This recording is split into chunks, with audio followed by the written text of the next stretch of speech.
Everything changed for me after I met Chandru about 15 years ago in a village in Andhra Pradesh, India. I was there with the research team. I went for a walk in the village. Suddenly, I heard a shout from behind and turned around to see a young boy pushing himself forward with a big wooden stick, his right leg twisted by childhood polio. Chandru was then about 13 years old, studied in the 8th standard in the village school, and his favorite subject, he told me, was mathematics. Mathematics, I thought. I know some mathematics. I pulled out my notebook and wrote 3 math questions for him. Very quickly and accurately, he answered them. I wrote 3 more questions and then another 3 harder still. Each time, he answered them deftly and correctly. And then, with an impish grin, he flips the notebook around and writes 3 questions for me. I struggled with the first of his questions. His second question stumped me. Luckily for me, his father wandered in at that time and rescued me. I commented on the boy's mathematical brilliance and asked the father what he hoped the son would become. To my surprise, he laughed. Ha ha ha, he said. He wants to be an engineer. Ha ha ha. Why do you laugh? I cried. No one around here has ever become an engineer, the father told me. No one ever will be. That shocked me.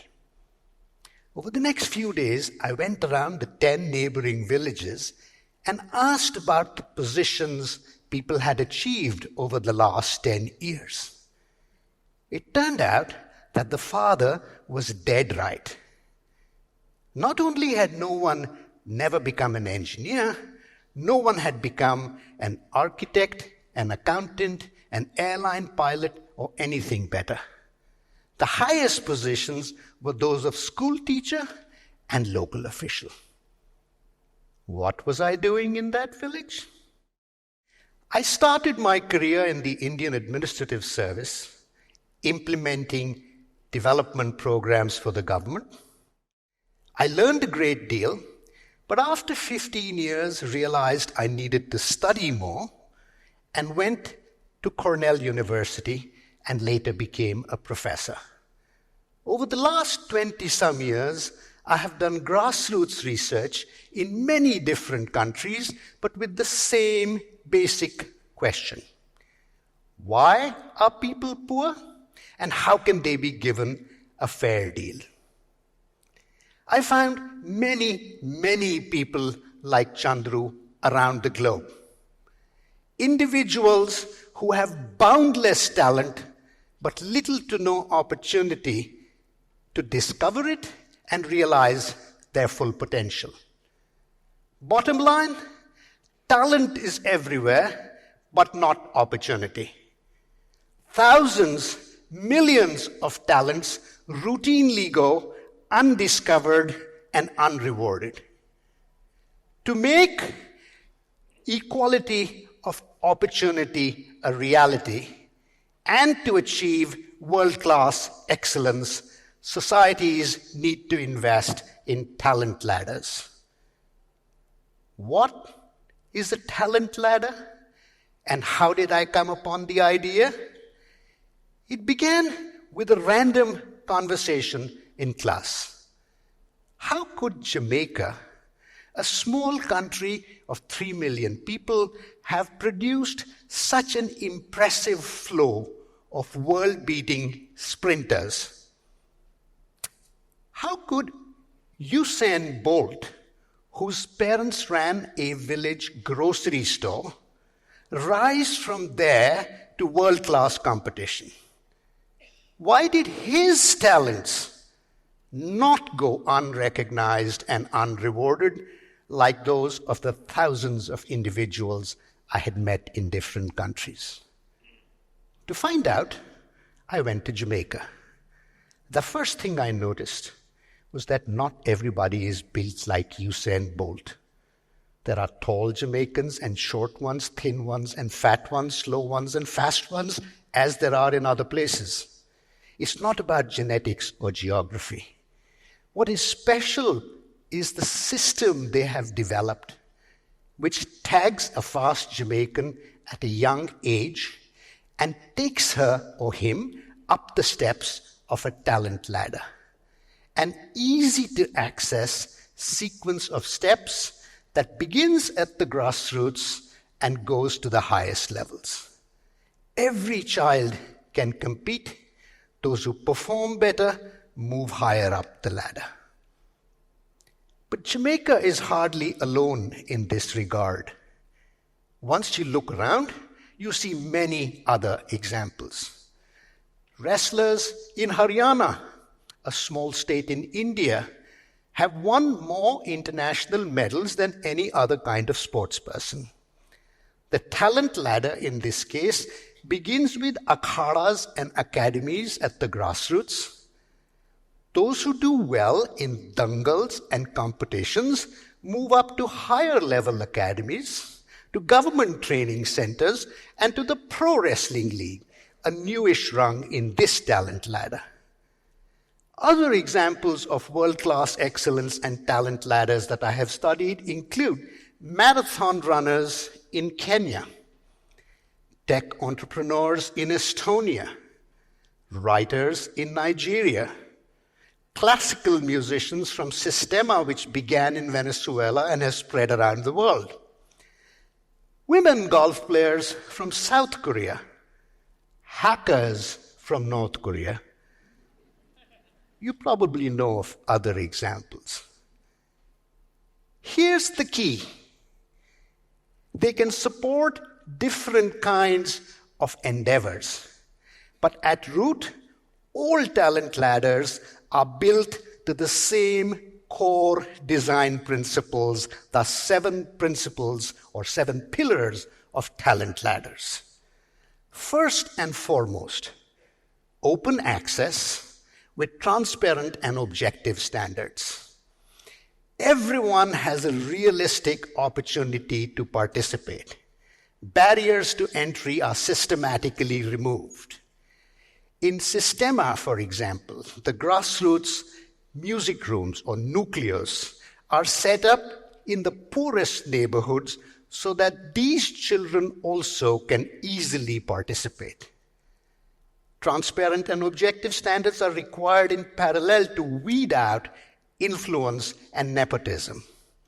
In Jamaica, local athletics meets might be taking place on dirt tracks with many barefoot runners, but the timing equipment will be world-class, and that's the only thing that matters. Second pillar, unbroken ladder, all the steps in place. South Korea came from nowhere to capture women's golf by building a hierarchy of golf tours from the amateur to the intermediate to the international levels. It shouldn't be a broken ladder or a dangling ladder. Third pillar, role models.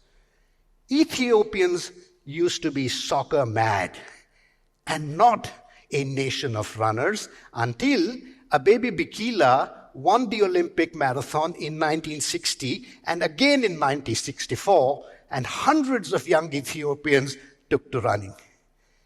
If he or she can do it, I can do it too. Role models motivate, inspire, show the way forward. Fourth pillar, soft landings. Not everyone who starts on a talent ladder is going to make it all the way to the top. But if the hundreds of others who plateau at intermediate levels are simply let go, that sends the wrong signal and demotivates new beginners. In Jamaica, for example, elite runners in training are required to take university classes. Those who don't make it to champion runner have become sports journalists and administrators and therapists, etc. Fifth pillar, society-wide project with multiple actors.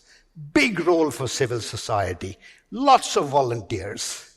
In Estonia, the country's government, NGOs, tech startups, parents, teachers, ordinary citizens have all played big roles, and the mix of roles has changed over time. The system is protected by having multiple anchors. Sixth pillar, mix of motivations. Yes, it's very competitive, but collaboration is equally important. In Kenya, in the training groups that run together, 1 or 2 runners might be winning prize money at a particular time, but they are required to support the well-being of other runners in their group while knowing these are their future competitors. Seventh principle, adaptation. The world doesn't stay still. To remain world-class, a system has to be adaptive. Building world-class excellence requires talent ladders. Giving a fair deal to millions requires talent ladders. Forward-looking societies have started investing in building talent ladders. How do we implement the 7 pillars? There are a few basic steps. Organize local competitions initially in a small number of grassroots locations, widely advertised, open to all. Engage with multiple stakeholders. Commit to at least 3 to 5 years. Kids who know the competition will be held year after year will train more seriously. Summer camps, year-long mentoring for the high performers. Those who keep doing consistently well move up to higher and higher levels in the ladder. Others who reach only intermediate levels can exit with viable alternative careers. Learn from these pilots, refine and extend the model. It is possible, it is necessary. Imagine if a math ladder had existed in Andhra Pradesh. Where might Chandru be now? And how much better would India be performing at the International Math Olympiad? Thank you.